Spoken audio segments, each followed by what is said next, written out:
নারায়ণগঞ্জের সোনারগাঁওয়ে জমে উঠেছে মাসব্যাপী লোকজ ও কারুশিল্প মেলা ও লোকজ উৎসব। মেলায় দেশের প্রত্যন্ত অঞ্চলের চারু কারুশিল্পীদের তৈরি আকর্ষণীয় পণ্যের সমাহার ঘটেছে।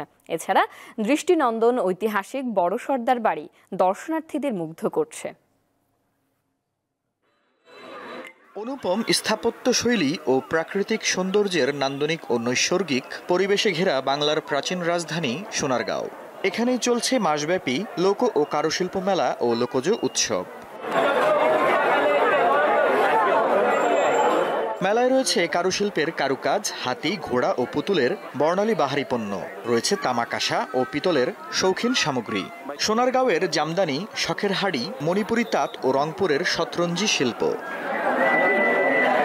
এছাড়া নাগরদোলা, বায়োস্কোপ ও মিঠাই মন্ডার পসরা রয়েছে স্টলগুলোতে।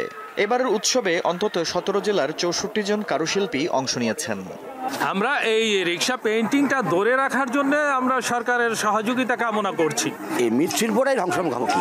সারা বছর ধরে কর্ম করি একটা মেলার আশায়, 3 বাব্বাটা থাকি, একজোড়া চাকা ঘোরাই বানাই, একজোড়া রং করি, একজোড়া বিক্রি করি, মানে শুরু থেকে শেষ পর্যন্ত আকর্ষণটা আমি দেখাই।